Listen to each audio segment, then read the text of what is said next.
Request lagu favoritmu di fitur live chat Audio Plus, aplikasi RCTI Plus.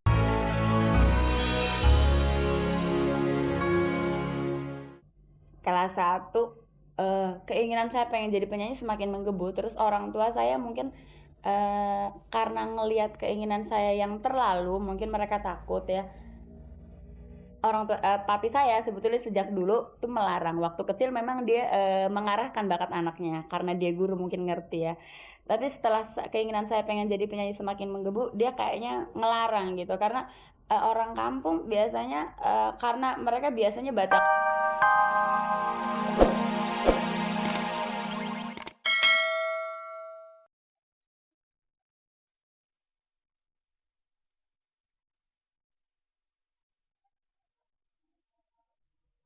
Nama asli saya Iis Lailia.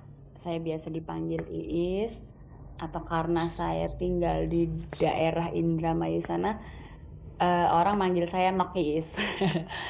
Terus kalau nama populer, nama sekarang Iis Dahlia, itu yang memberikan produser aku Rama, produser saya yang pertama dulu. Artinya jelas ada ya, maksudnya dulu pertama kali saya rekaman tahun 87 untuk nyanyiin lagu-lagu Mandarin, nama saya masih Iis Lailia dan orang sering salah sebut jadi Iis Laila, Iis Lailia. Susah deh pokoknya orang nyebutin Iis Lailia itu. Jadi setelah diganti namanya Iis Dahlia, kayaknya orang mudah inget. Iis Dahlia itu yang itu gitu. Tanggal lahir saya lahir di daerah Indramayu, tepatnya di kotanya kecil, kampung deh, bukan kota. Di Bongas, tanggal 29 Mei tahun 72. Saya anak ketiga dari 6 saudara. Ayah saya namanya Muhammad Makmurizen, ibu saya Komariah. Ayah saya waktu saya masih kecil dulu guru agama, guru SD loh, guru agama. Terus berapa tahun kemudian papi jadi kerja di KUA, tukang ngawinin orang. Kalau ibu sih ikut suami, ibu rumah tangga banget, ngurusin kita gitu.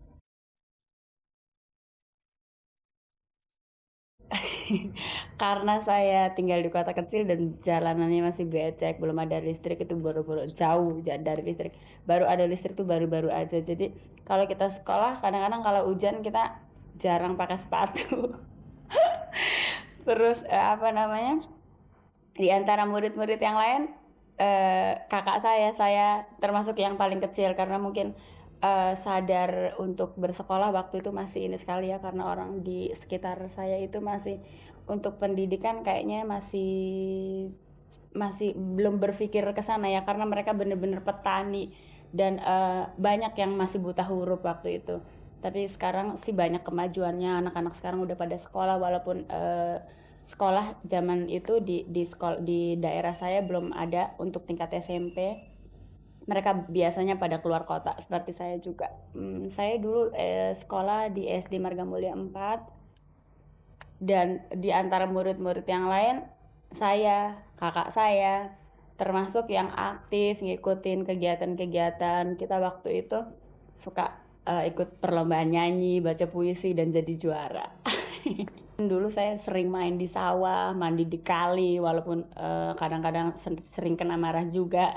Karena kalau habis mandi di kali tiba-tiba ada cincin hilang, terus kadang-kadang antingnya hilang. Sampai udah hitam banget baru pulang. Terus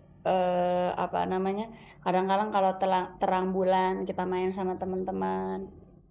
Main apa sih zaman dulu tuh, selodoran orang sana bilang. Terus main bola kasti. Lucu deh saya tinggal di daerah itu ya, karena sering kali juga teman-teman saya tuh nginep di rumah saya, orang Indramayu bilang ngendong.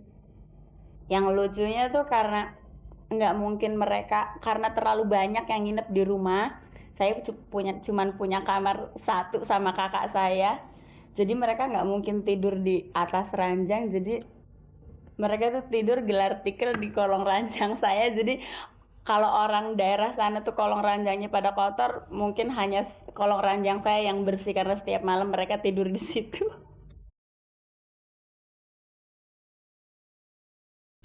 Cita-cita saya dari kecil emang kepengen jadi penyanyi. Jadi sering kali kalau saya dengerin radio waktu itu, orang tua udah ada TV, tapi waktu itu kan acara TV anak-anak sore gitu, bangsanya Iyut, Cica gitu, Adi, demen banget. Saya udah punya angan-angan kalau dengerin radio, nonton TV, kepengen jadi kayak mereka gitu, kepengen suaranya didengerin orang di radio, kok aneh ya gitu. Orang nyanyi di radio bisa didengerin orang. Namanya kita masih lugu ya, masih belum ngerti tuh gimana tekniknya, kok suara bisa ada di radio, kita tinggal puter gitu kok ada suaranya. Terus saya kepengen jadi kayak mereka.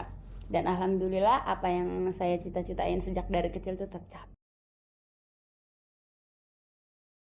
SMP setelah karena keinginan saya pengen jadi penyanyi menggebu-gebu ya, gede banget gitu cita-citanya pengen jadi penyanyi. Akhirnya karena di daerah saya, ya daerah kecil ya, Indramayu, terus akhirnya waktu itu saya kepengen sekolah di Bandung karena pengalaman saya waktu perlombaan dulu mungkin yang membuat saya kepengen sekolah di sana. Karena orang tua saya dan saya tidak punya saudara di Bandung, akhirnya saya bilang ke guru SD saya kalau saya kepengen sekolah di Bandung, sekalian juga kepengen belajar olah vokal. Akhirnya saya kos di rumah guru SD saya, Pak Ohan. Dia yang banyak membantu saya waktu itu. Apa namanya, saya sekolah di SMP Negeri Katapang sampai kelas 2. Kayaknya kalau pelajaran sekolah sih saya termasuk murid yang biasa-biasa aja. Setelah lulus SMP, saya sekolah waktu itu nggak keterima negeri karena nemnya kecil. Akhirnya saya sekolah di YPIP kelas 1. Keinginan saya pengen jadi penyanyi semakin menggebu, terus orang tua saya mungkin karena ngelihat keinginan saya yang terlalu, mungkin mereka takut ya. Papi saya sebetulnya sejak dulu tuh melarang. Waktu kecil memang dia mengarahkan bakat anaknya karena dia guru, mungkin ngerti ya.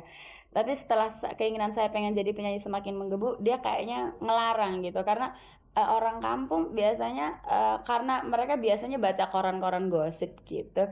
Jadi di mata mereka artis tuh jelek karena biasa yang ditulis-tulis koran yang masuk di mungkin baca apalah gitu, tabloid apa-apa, artis itu begini begini begini, biasalah ya. Setelah ini saya juga ngerasain gitu, apa yang jelek tuh selalu diekspos biar oplanya naik mungkin. Jadi ayah saya kayaknya takut gitu, takut aduh jangan-jangan anak gue nanti gimana gimana kali ya. Jadi saya dilarang gitu. Akhirnya SMA kelas 1 semester pertama, tiba-tiba saya waktu itu mau dikawinin. Saya mau pulang, kemungkinan karena orang tua saya takut kali ya. Akhirnya dia pilihin jodoh temennya, temen mami kalau nggak salah. Apa namanya, mau dikawinin, saya disuruh pulang tiba-tiba. Kamu harus bawa baju bagus gini-gini. Saya kaget, loh gue lagi sekolah kok nggak libur kok disuruh pulang gitu. Terus tiba-tiba di rumah rame gitu, loh mau tunangan katanya. Aku kabur waktu itu, kabur ke Bandung seminggu. Terus sempet nggak sekolah satu semester, semester kedua sempet nggak sekolah. Saya bingung, saya kabur. Terus mungkin orang tua saya jadi kelabakan ya, kok kemauan anak saya bener-bener kali ya, kok sampai dia kabur-kabur gitu, tega, apa sih nggak dengerin apa kata orang tua kali ya. Akhirnya karena kemauan saya yang gitu, orang tua saya ngizinin saya sekolah lagi. Dan saya janji sama ayah saya waktu itu, saya bilang, saya kepengen jadi artis, saya nggak kepengen jadi dokter, nggak kepengen jadi apa, pokoknya kemauan saya hanya pengen jadi penyanyi. Dan saya bilang, silakan ayah lihat saya setelah jadi penyanyi nanti apa apa namanya. Saya akan tunjukkan sama orang tua saya bahwa saya tidak seperti yang ayah saya pikirkan, yang tidak seperti yang ayah saya kira. Akhirnya ayah saya ngizinin saya mulai nyanyi-nyanyi lagi. Dan tahun 87 saya udah mulai nyanyi nyanyi lagu-lagu Mandarin pada saat itu. Terus baru mulai nyanyi lagu dangdut tahun 89. Yang berjasa di dalam saya meniti karir ini banyak, antara lain ya kedua orang tua saya. Terus kakak saya itu yang pertama, yang strength tapi asik. Terus bekas pacar yang kenalin saya ke Mas Rudi, sekarang jadi kakak ipar saya.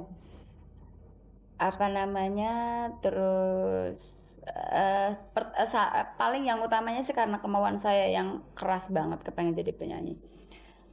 Eh kalau kalau saya rekaman sampai saya rekaman tuh yang paling berjasa banget kakak ipar saya ini Mas Rudi. Karena dari Jimmy yang ngenalin ke Rudi, akhirnya Rudi yang masukin saya biar masuk Wajah Baru. Setelah tes Wajah Baru, saya ngisi acara TV yang lain, dan Kiki dari Aku Rama waktu itu ngelihat penampilan saya yang pertama di TV. Akhirnya dia yang nyari alamat saya di TVRI, dan sampai saya kontrak di Aku Rama. Sebelum itu sih saya udah rekaman lagu-lagu Mandarin, tapi waktu di kontrak Aku Rama saya dikasih pilihan. Waktu itu kelihatannya lagu pop agak-agak merosot di pasaran. Produsernya dia bilang kita coba aja deh lagu dangdut. Saya pikir kesempatan nggak datang 2 kali, ini cita-cita gue dari kecil, kenapa nggak sahabat aja gitu. Akhirnya saya